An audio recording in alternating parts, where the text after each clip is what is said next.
Introduction हमने पढ़ ली है। आज आते हैं intermolecular forces. Intermolecular force, intermolecular force क्या होता है? द फोर्स ऑफ रिपल्सन और attraction between different ions and molecules.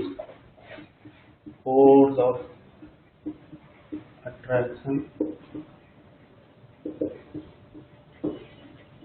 between different ions and or molecules. Force of attraction between different ions and molecules. इससे पहले हमने एक बोर्स मॉडल में पढ़ा था। बोर्स मॉडल में हमने पढ़ा था कि कैसे हम निकालते हैं, जैसे ये जेड फिर इलेक्ट्रॉन, तो हम कूलॉम्स लॉ ऑफ फोर्स से एफ इलेक्ट्रॉन और प्रोटॉन के बीच में 1/4 पाई एप्सिलॉन नॉट ZE1R²। तो ये बोर्स मॉडल जो हमने पढ़ा था, ये चीजें हम इंटरमॉलिक्यूलर फोर्स में काउंट नहीं करते हैं। हमारा बताने का मतलब क्या था कि इंटरमॉलिक्यूलर फोर्सेस होती हैं force of attraction between different ions and molecules, और उसमें जो है इलेक्ट्रोस्टैटिक फोर्स जो होता है डिफरेंट एटम्स और इलेक्ट्रॉन के बीच में, एटम्स इलेक्ट्रॉन के बीच में, इलेक्ट्रोस्टैटिक फोर्स उसमें इंक्लूड नहीं होता है। इलेक्ट्रोस्टैटिक फोर्स उसमें इंक्लूड नहीं होता है। इंटरमॉलिक्यूलर फोर्स होता है force of attraction between different ions and molecules, उसमें इलेक्ट्रोस्टैटिक फोर्स नहीं होता है। ऐसे इंटरमॉलिक्यूलर का एक और फोर्स होता है इंट्रामॉलिक्यूलर। इंट्रामॉलिक्यूलर क्या होता है? इंट्रामॉलिक्यूलर फोर्स,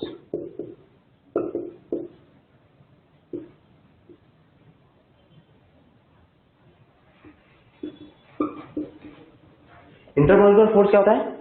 सेम एटम या मॉलिक्यूल, सेम आयन और मॉलिक्यूल में, सेम आयन और मॉलिक्यूल में डिफरेंट एलिमेंट्स के बीच में फोर्स।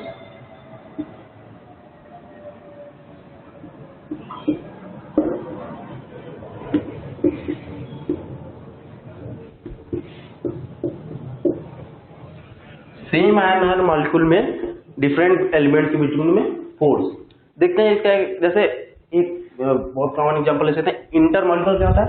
कि हम शेक हैंड करना विद दूसरे के साथ, जैसे दूसरे आदमी के साथ हम हाथ मिलाते हैं, क्या है? हम अलग वो अलग, ये क्या है? Intermolecular forces. इंटरमॉलिक्यूलर, इंटरमॉलिक्यूलर क्या है? हम अपना हाथ अपने से पकड़े हुए हैं, सेम हमारा बॉडी सेम है और इसमें अलग अलग हाथ एलिमेंट अलग अलग एक दूसरे से बॉन्डिंग बना रहे हैं। तो इंटरमॉलिक्यूलर क्या हुआ? Force of different ion molecules. Intramolecular क्या हुआ? सेम आयन मॉलिक्यूल में डिफरेंट एलिमेंट्स के बीच में force.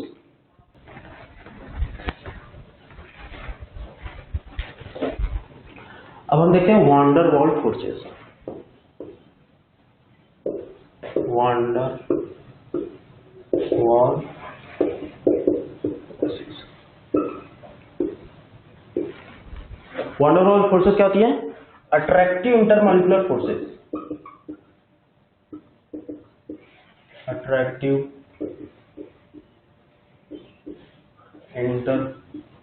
intermolecular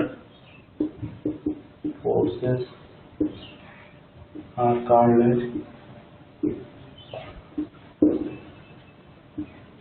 van der Waals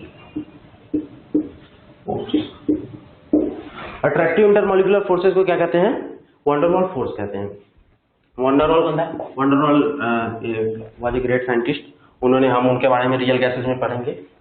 वो एक साइंटिस्ट थे, उनके नाम पे है वान डेर वाल्स फोर्सेस नाम रखा गया। वान डेर फोर्स कहते हैं attractive intermolecular forces are called as van der Waals forces. Van der Waals forces में ये डिफरेंट प्रॉपर्टीज, जैसे हमने देखा था इंटरमॉलिक्यूलर इंट्रामॉलिक्यूलर, ऐसे वान डेर वाल्स फोर्सेस बहुत सारी प्रॉपर्टीज डिसाइड करती हैं। बॉइलिंग पॉइंट, मेल्टिंग पॉइंट, मतलब बेसिकली जो प्रॉपर्टीज जो है, जो बल्क प्रॉपर्टीज जो होती हैं, ये वान डेर वाल्स फोर्सेस द्वारा डिसाइड की जाती हैं। वान डेर वाल्स फोर्सेस के टाइप्स है, कुछ देखते हैं। वान डेर वाल्स फोर्सेस में पहला टाइप है लंदन फोर्सेस, और डिस्पर्जन फोर्सेस।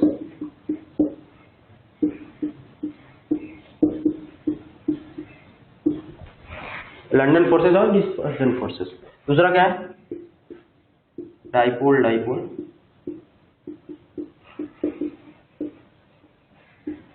इंटरैक्शन। तीसरा क्या है? डाइपोल और इंड्यूस्ड डाइपोल।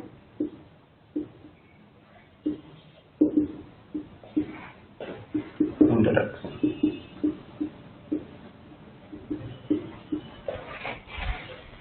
इसमें एक और टाइप है, स्पेशल टाइप, और हाइड्रोजन बॉन्ड।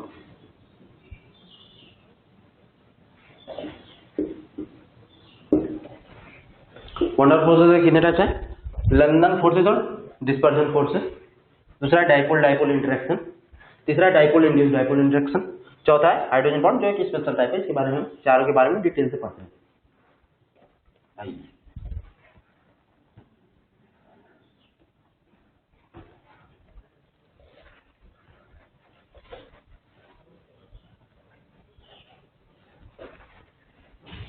पहला क्या था? लंदन फोर्सेस और डिस्पर्जन फोर्सेस। लंदन और डिस्पर्जन। जैसे वंडरवॉल फोर्सेस थे, वो एक साइंटिस्ट का नाम था, ऐसे लंदन फोर्सेस भी एक साइंटिस्ट का नाम है। लंदन फोर्सेस और dispersion forces. London forces dispersion forces, van der Waals force of attraction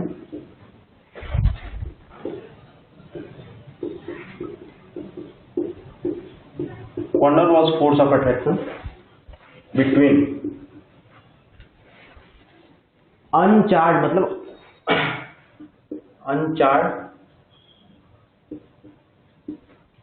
अनचार्ज और neutral molecules.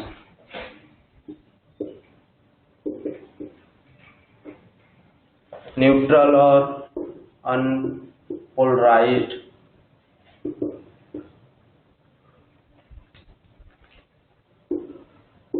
Non polar molecules. London forces dispersion forces क्या होती हैं? वंडरवॉल फोर्सेस बिटवीन न्यूट्रल और non polar molecules. Van der Waals forces between neutral और non polar molecules. अब देखते हैं जैसे कैसे काम करता है। जैसे ये मान लीजिए कोई मॉलिक्यूल ए, कोई मॉलिक्यूल बी। अभी क्या है? ये न्यूट्रल है, अभी ये दोनों न्यूट्रल है। लेकिन क्या है कि हमने पढ़ा था स्ट्रक्चर ऑफ एटम में, सारे इलेक्ट्रॉन न्यूट्रॉन सारे मूव करते रहते हैं। तो मोमेंटरली, मतलब एक छोटे समय के लिए भी क्या हो सकता है? ए का जो है डिस्टॉर्शन हो सकता है, ए जो है चेंज हो सकता है। तो इसमें क्या होता है? डाइपोल बन जाता है।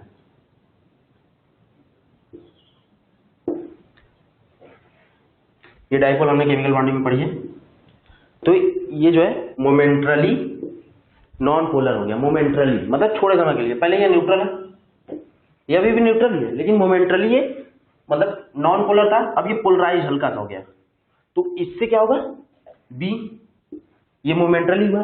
फिर इसके नेक्स्ट स्टेज में क्या होगा? बी भी, जैसे ये पोलराइज्ड है, निगेटिव इधर ज्यादा हो गया, पॉजिटिव इधर ज्यादा हो गया। तो क्या होगा?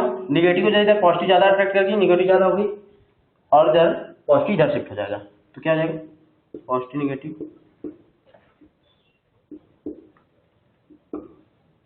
Negative positive negative.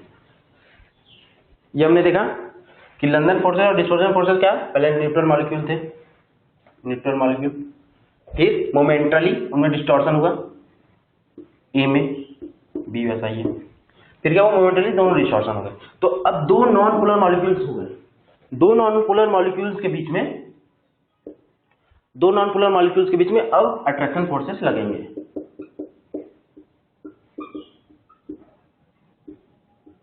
अब ये दोनों डाइपोल्स बन गए मोमेंटरली, छोटे समय के लिए। तो ये अट्रैक्शन फोर्सेस लगाएंगे। ये बहुत वीक होता है, बहुत ज्यादा वीक होता है लंदन फोर्सेस और डिस्पर्जन फोर्सेस। ये जो है डिस्टेंस साथ इसकी इंटरेक्शन एनर्जी इसको मिटाते हैं।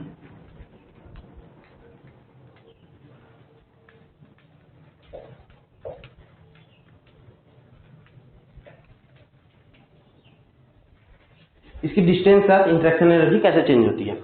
With distance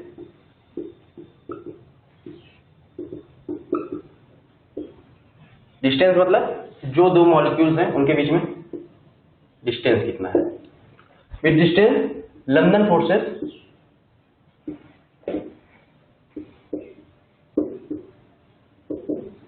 varies with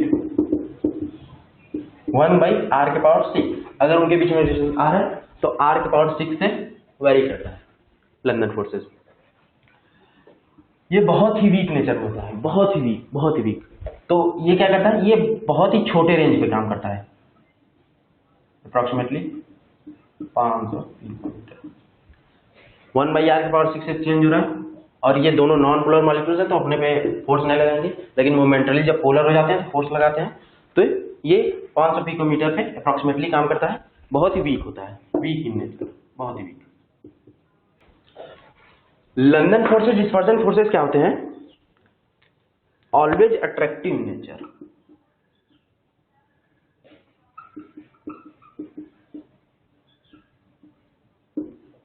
London forces और डिस्पर्जन फोर्सेस क्या होते हैं? Always attractive in nature. हमने लंदन फोर्सेस के बारे में पढ़ा, वीक होते हैं। लंदन फोर्सेस दो न्यूट्रल मॉलिक्यूल के अनपोलराइज्ड मॉलिक्यूल के बीच में लगते हैं, नॉन पोलर मॉलिक्यूल के बीच में। मोमेंटली एक मॉलिक्यूल पोलर हो जाता है तो उससे फोर्स लगता है और ये डिस्टेंस तक 1/r⁶ के साथ चेंज होता है और ये ऑलवेज अट्रैक्टिव होता है। अब हम दूसरा फोर्स पढ़ते हैं, dipole dipole interaction.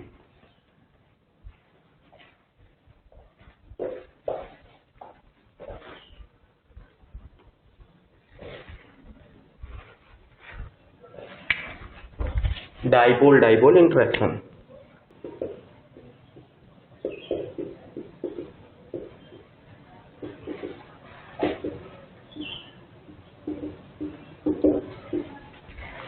Dipole dipole interaction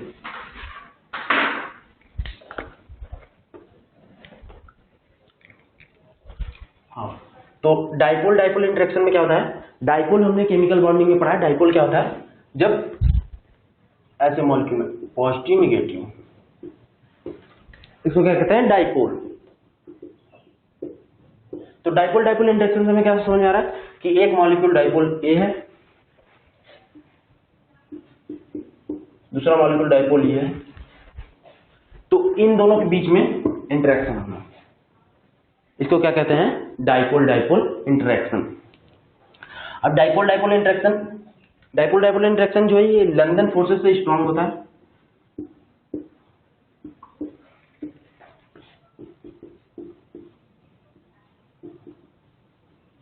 stronger than London forces. और इसमें क्या एक चीज और होती है इसमें, जैसे ये स्टेशनरी मॉलिक्यूल्स,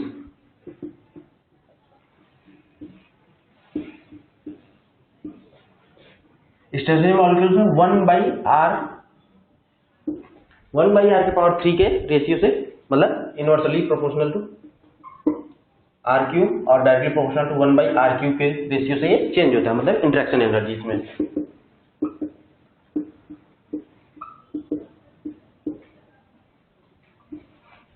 और रोटेटिंग मॉलिक्यूल में क्या होता है?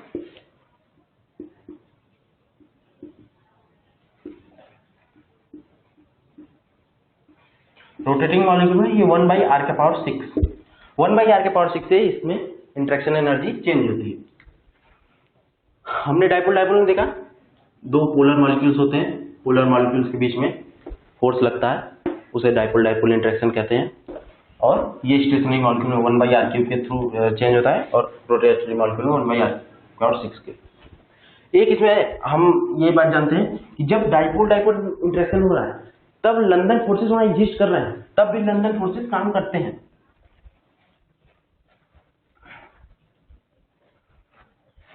London forces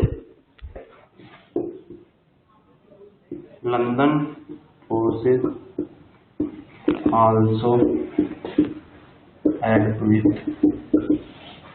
dipole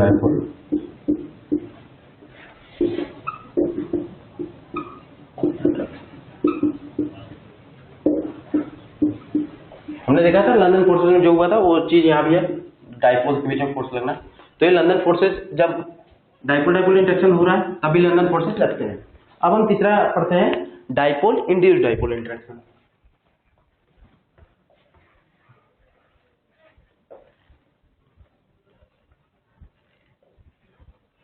dipole induced dipole interaction.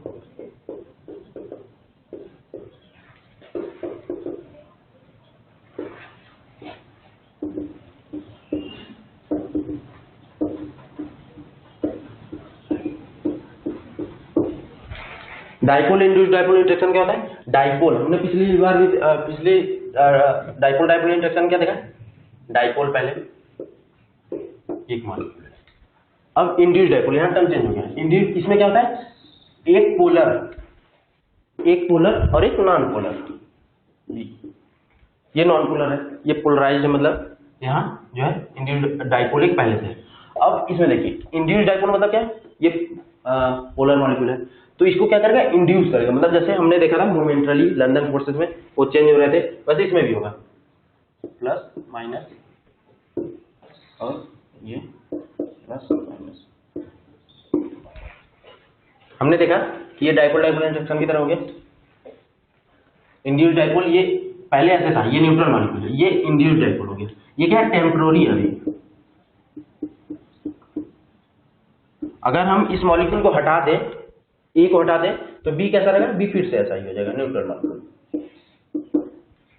ये मतलब इंड्यूस मतलब कि इंडक्शन हुआ इसमें, पहले ऐसा था, बी ऐसा ही है। इंड्यूस इसके आने की वजह से इसने अपना शेप डिस्टॉर्ट कर लिया, मतलब शेप चेंज कर लिया। तो ये प्लस इधर आ गया, माइनस इधर आ गया, माइनस की तरफ प्लस अट्रैक्ट हुआ, तो ये डाइपोल ऐसे बन गया। फिर इनके बीच में फोर्स, अट्रैक्टिव फोर्स लगता है। इसकी इंटरेक्शन एनर्जी कैसे चेंज होती है देखते हैं।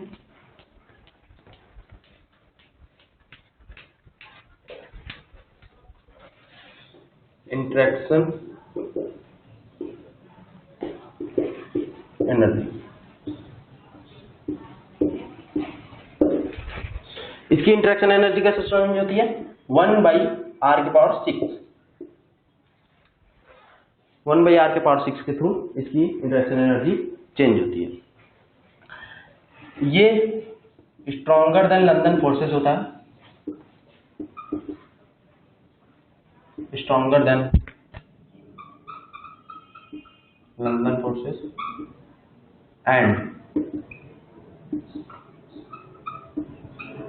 Weaker then dipole dipole interaction.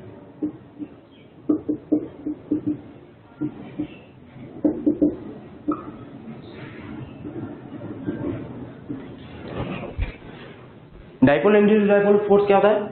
ये लंदन फोर्सेस से स्ट्रांग होता है और डाइपोल डाइपोल इंटरेक्शन से वीक होता है। हमने डाइपोल डाइपोल इंटरेक्शन के बारे में क्या कहता है? फोर्स बिटवीन, इसका डेफिनेशन लिखते हैं हम लोग,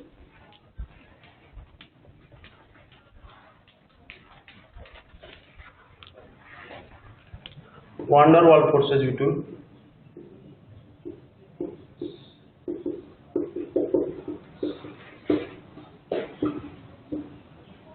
between a polar and a non-polar molecule.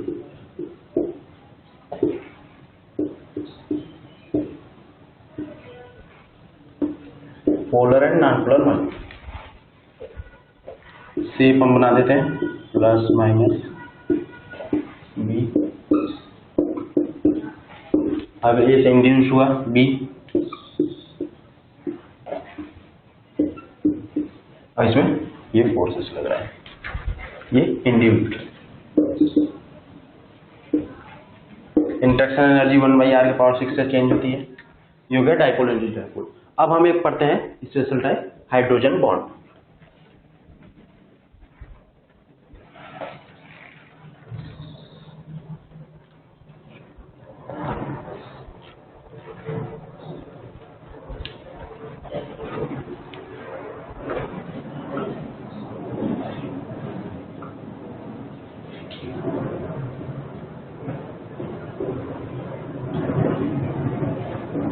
Hydrogen bond, hydrogen bond special क्यों है? क्योंकि ये पहली बात तो ये कुछ ही मॉलिक्यूल्स के बीच में लगता है, कुछ ही एटम्स एंड मॉलिक्यूल्स के बीच में, और ये एक तरह से डाइपोल डाइपोल इंटरेक्शन ही है, तो इसको स्पेशल कैटेगरी में रखा गया है। देखिए क्यों, special type of dipole dipole interaction.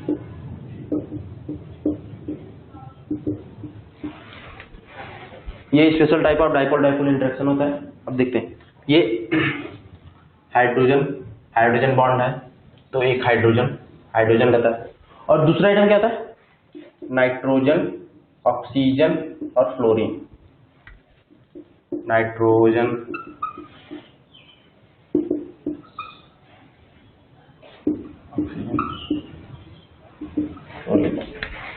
ये तीन के बीच में लगता है, और हम अदर मॉलिक्यूल्स भी ले सकते हैं, Cl और सल्फर कभी कभी। ये देखेंगे क्यों, कैसे, नाइट्रोजन ऑक्सीजन और सल्फर, और हमने यहाँ पे लिखा है special type of dipole dipole interaction. Dipole dipole मतलब डाइपोल होगा, तो देखते हैं नाइट्रोजन ऑक्सीजन फ्लोरीन। ये हम देख रहे हैं कि ये जो नाइट्रोजन ऑक्सीजन फ्लोरीन, ये क्या है, पीरियोडिक टेबल के राइट साइड में, और fluorine most electronegative element.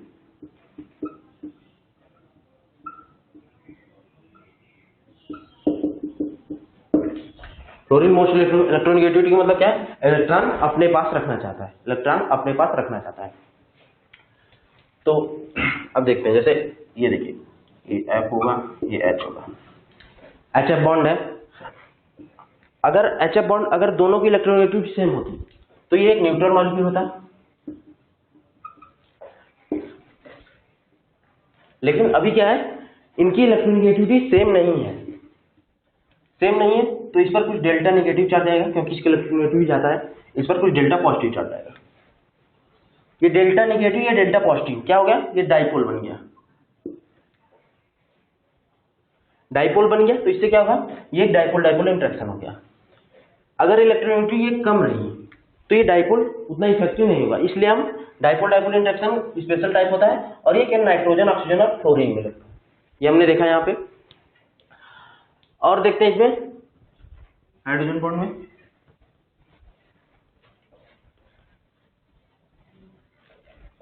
Hydrogen bond में हमने देखा कि ये इलेक्ट्रोनेगेटिविटी के बेसिस पे काम करता है। देखिए जैसे nitrogen hydrogen delta negative delta positive, ऐसे oxygen hydrogen delta negative delta positive. ये क्या है, एक डाइपोल ऐसा है, एक डाइपोल ऐसा है, इसको डॉटेड लाइन से दर्शाते हैं। ये क्या होगा, ये हाइड्रोजन बॉन्ड है,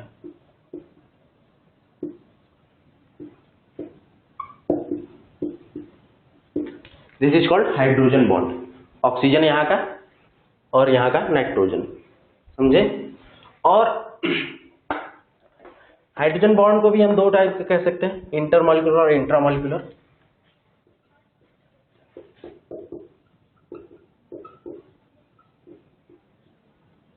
intermolecular hydrogen bond, intermolecular hydrogen bond. Intermolecular hydrogen bond क्या होता है, जैसे हमने इंटरमॉलिक्यूलर फोर्सेस के बारे में बताया, दो अलग अलग मॉलिक्यूल के बीच में, जैसे ये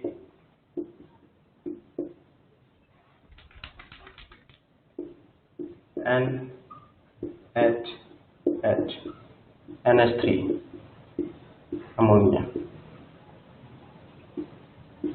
और ये क्या है, H2O।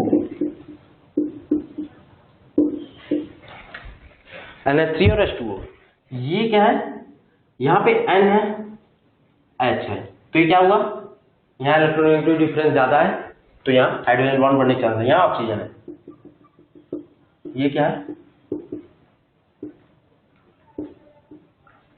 हाइड्रोजन बॉन्ड, ये क्या है, ये हाइड्रोजन बॉन्ड है, ये हमने देखा, इसको कहते हैं इंटरमॉलिक्यूलर हाइड्रोजन बॉन्ड। अब हम देखते हैं second type, intramolecular hydrogen bond.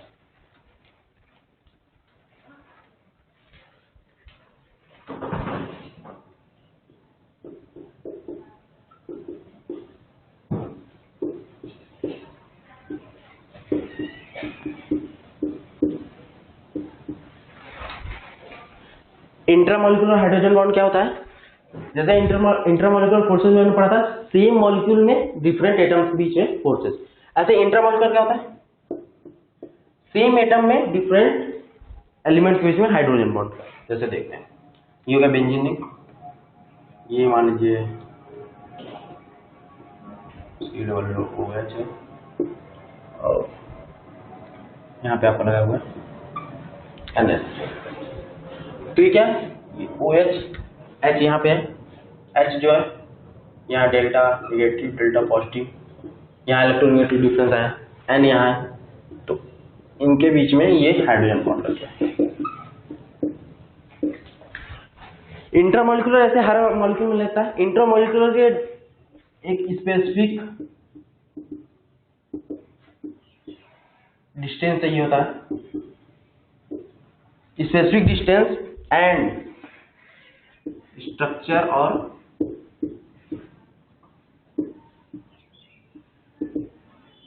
Placing of molecules.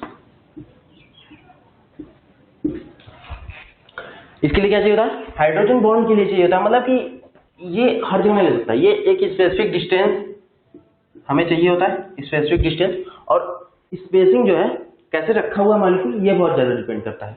तो अब हम देखते हैं कि इंट्रामोलिकुलर और इंटरमोलिकुलर हाइड्रोजन बॉन्ड से फर्क क्या पड़ता है मॉलिक्यूल पे। जैसे देखिए,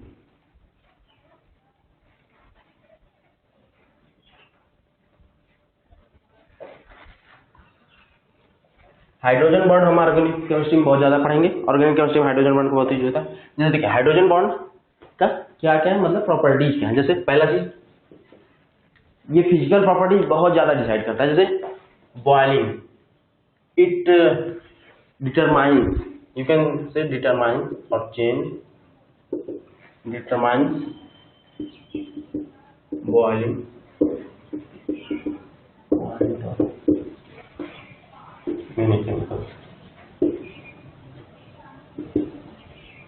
अभी देखते हैं बॉइलिंग पॉइंट कैसे डिपेंड करता है। जैसे हमने देखा था इंटरमोलिकुलर, इंटरमोलिकुलर में क्या होता है? एक एटम जो है, एक मॉलिक्यूल दूसरे मॉलिक्यूल से अटैच होता है, H2O, ये हो गया इंटरमोलिकुलर बॉन्ड। इंटरमोलिकुलर, और हमने बॉइलिंग पॉइंट इंट्रोडक्शन में देखा था कि ये बल्क फिनोमेना है। बल्क फिनोमेना क्या है कि जितना बल्क को हम हीट देंगे उतना बॉयल होगा। जैसे अब ये हाइड्रोजन बॉन्ड की वजह से क्या होता है कि हाइड्रोजन बॉन्ड की वजह से ये, अब पहले ये H2O अलग था, H2O अलग था, अब इनके बीच में एक अलग अट्रैक्शन है H बॉन्ड का, एक और बॉन्ड तोड़ना पड़ेगा। तो इससे क्या होता है, ये it increases the boiling point. Hydrogen bond जो है बॉइलिंग पॉइंट को इंक्रीज करता है। इंटरमोलिकुलर में, इंट्रामोलिकुलर आप ये सब ऑर्गेनिक केमिस्ट्री में पढ़ेंगे फिर से। इंट्रामोलिकुलर हाइड्रोजन बॉन्ड, इंट्रामोलिकुलर में हमने देखा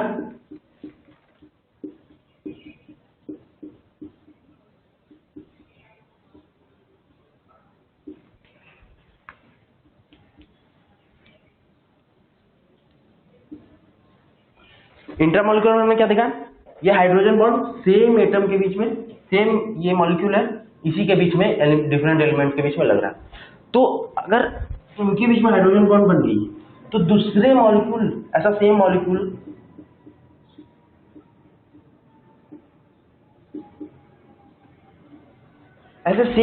के बीच में इंटरेक्शन कम हो जाएगा। क्यों? क्योंकि अब इसके अंदर ही खुद ही बॉन्डिंग है, दूसरे मॉलिक्यूल सेम एटम के बीच में बॉन्डिंग कम हो जाएगी, इंटरेक्शन एनर्जी कम हो गई। तो इससे क्या होगा, it decreases the boiling point, क्योंकि बॉइलिंग पॉइंट बल्क फिनोमेना, एक मॉलिक्यूल का नहीं है, बल्क फिनोमेना। ये बल्क कैसे बॉयल होता है इसके ऊपर डिपेंड है। तो ये डिक्रीजेस द बॉइलिंग पॉइंट, ये बॉइलिंग पॉइंट को डिक्रीज करता है। और प्रॉपर्टीज देखते हैं हाइड्रोजन बॉन्ड से क्या चेंज होती है।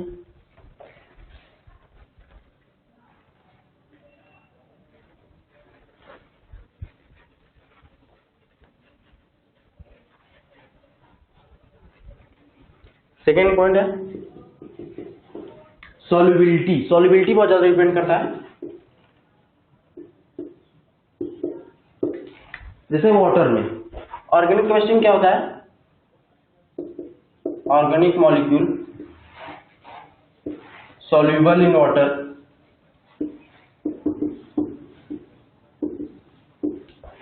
it means there is a hydrogen bond.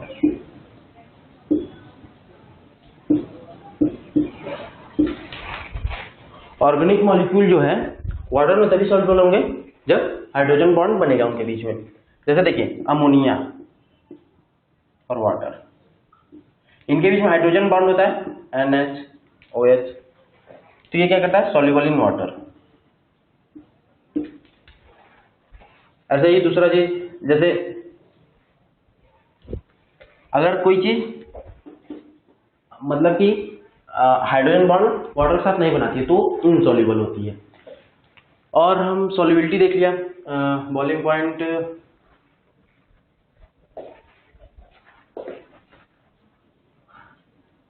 अब हम एक बार देख लेते हैं कि हमने इंटरमॉलिक्यूलर फोर्सेस में क्या क्या पढ़ा। हाइड्रोजन बॉन्ड में एक बात और जान सकते हैं कि इसकी इंटरेक्शन एनर्जी जो है 10 kilo joule to 100 kilo joule, जो कि एक सिग्निफिकेंट अमाउंट है, ये वेरी करती है। ये एक स्पेशल डाइपोल डाइपोल इंटरेक्शन होता है, ये हमने देखा। अब हम एक बार पूरा फिर से रिवाइज कर लेते हैं इंटरमॉलिक्यूलर फोर्सेस में हमने क्या क्या पढ़ लिया। इंटरमॉलिक्यूलर फोर्सेस में हमने पढ़ा कि forces between different atoms and molecules, it does not include electrostatic force. फिर इंटरमॉलिक्यूलर फोर्सेस में हमने वंडर वॉल फोर्सेस पढ़ा। वंडर वॉल फोर्सेस क्या होती हैं? Attractive intermolecular forces. Wonder wall force में हमने पढ़ा लंदन फोर्सेस और डिस्पर्जन फोर्सेस, फिर डाइपोल डाइपोल इंटरेक्शन, फिर डाइपोल इंड्यूस्ड डाइपोल इंटरेक्शन, फिर हाइड्रोजन बॉन्ड। हाइड्रोजन बॉन्ड क्या है? Special type of dipole dipole interaction. ये हमने पढ़ लिया इंटरमॉलिक्यूलर फोर्सेस। अब हम पढ़ते हैं थर्मल एनर्जी।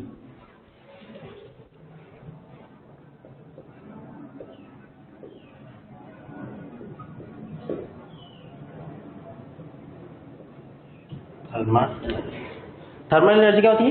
पहले थर्मल मोशन डिफाइन करते हैं। थर्मल मोशन क्या होता है? Motion of atoms and molecules due to temperature change of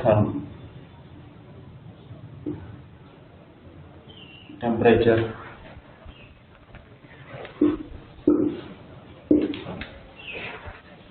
thermal motion क्या होता है? मोशन ऑफ एटम्स और मॉलिक्यूल्स ड्यू टू टेम्परेचर। वैसे थर्मल एनर्जी क्या डिफाइन करेंगे? थर्मल एनर्जी डिफाइन करते हैं एनर्जी ऑफ एटम्स और molecules due to its motion. Thermal energy क्या होती है? एनर्जी ऑफ एटम्स और molecules due to its motion. Thermal energy जो है इट एक्चुअली इट इज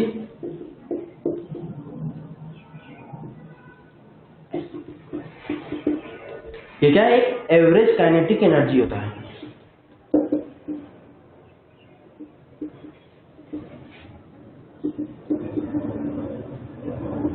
क्योंकि ये मोशन से जनरेट हो रहा है, मॉलिक्यूल्स के मोशन से, तो ये एवरेज काइनेटिक एनर्जी के प्रोपोर्शनल होता है। एवरेज काइनेटिक एनर्जी हम जानते हैं एनर्जी ड्यू टू मोशन। तो ये थर्मल एनर्जी क्या होती है? एवरेज काइनेटिक एनर्जी के प्रोपोर्शनल होती है। इससे बहुत सारी चीजें डिफाइंड होती हैं। जैसे अब हम देखते हैं क्या डिफरेंस होता है।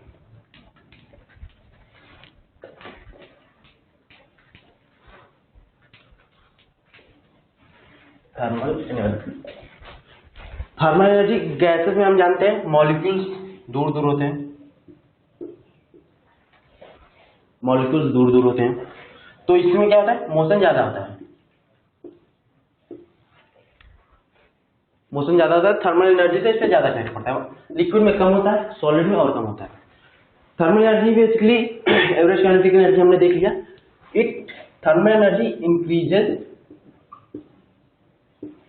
With temperature.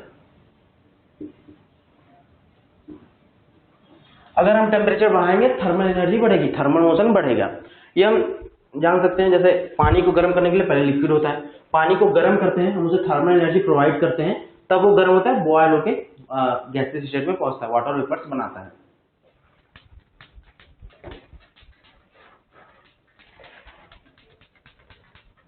अब हम देखते हैं कि इंटरमॉलिक्यूलर फोर्सेस और थर्मल एनर्जी कैसे हमारे डिफरेंट स्टेट्स ऑफ मैटर को चेंज करते हैं। थर्मल एनर्जी देखिए, ये गैस हो गया, लिक्विड, सॉलिड, इसलिए एयर हो रहा है, गैस, लिक्विड एंड सॉलिड। ये क्या है? गैस से इंक्रीज लिक्विड सॉलिड, ये क्या है? Intermolecular forces.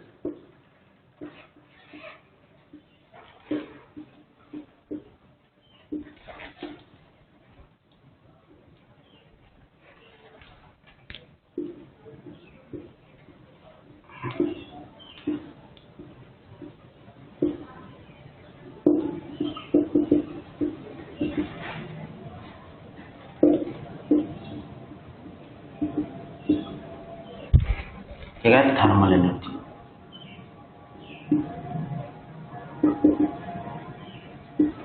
Predominance of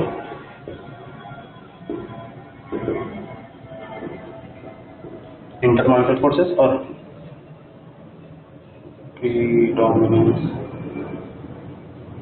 predominance of thermal energy.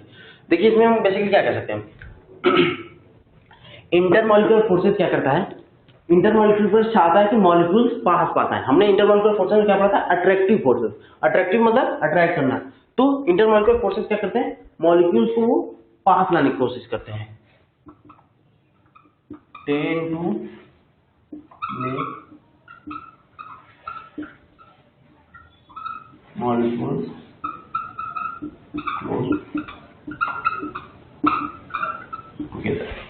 ये मॉलिक्यूल्स को पास पास करना। थर्मल एनर्जी क्या करती है? हमने देखा था थर्मल मोशन टेम्परेचर बढ़ने के साथ बढ़ता है।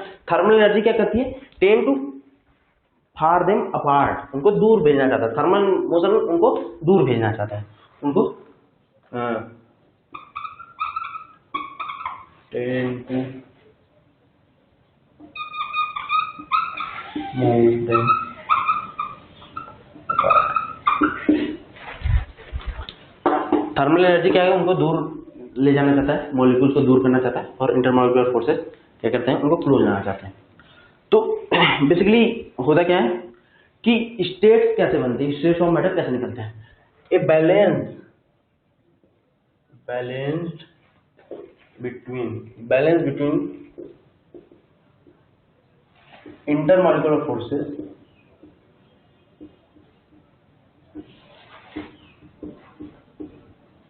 एंड थर्मल एनर्जी, इनके बीच में एक बैलेंस होता है, मतलब specific balance generate are responsible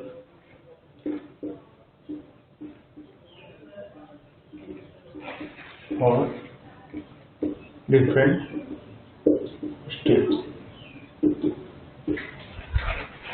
तो हमने क्या देखा? इंटरमॉलिक्यूलर फोर्सेस और थर्मल एनर्जी के बीच में जो बैलेंस होता है उससे हमें डिफरेंट स्टेट्स मिलती हैं, गैसेस, लिक्विड्स और सॉलिड्स। तो अब देखते हैं हम इंटरमॉलिक्यूलर फोर्सेस कैसे चेंज करती हैं। गैसेस में इंटरमॉलिक्यूलर फोर्सेस बहुत कम होती है, उनके मॉलिक्यूल्स दूर दूर होते हैं। लिक्विड्स में गैसेस से ज्यादा होती है और सॉलिड्स में सबसे ज्यादा होती है। सॉलिड इसीलिए सॉलिड पार्ट रहता है, मूव नहीं करता है। तो कैसे इंटरमॉलिक्यूलर फोर्सेस कैसे इंक्रीज करता है? गैस से लिक्विड, लिक्विड से सॉलिड। और थर्मल एनर्जी क्या है? पार्टिकल्स को दूर करना चाहता है, दूर होते हैं। तो सॉलिड में पार्टिकल सबसे पास हो सकते हैं, थर्मल एनर्जी सबसे कम। लिक्विड्स में थोड़े से, मतलब लिक्विड मूव कर सकता है तो इसमें थोड़े से मॉलिक्यूल्स अपार्ट होते हैं, दूर होते हैं। सॉलिड से इसमें ज्यादा थर्मल एनर्जी, फिर गैसेस में सबसे ज्यादा थर्मल एनर्जी होती है। तो बेसिकली हमने क्या देखा? स्टेट्स ऑफ मैटर कैसे बनते हैं। हम स्टेट्स ऑफ मैटर पढ़ रहे हैं, उसमें देखते हैं कैसे बनते हैं। Balance between thermal energy and intermolecular forces generate और responsible for different states of matter.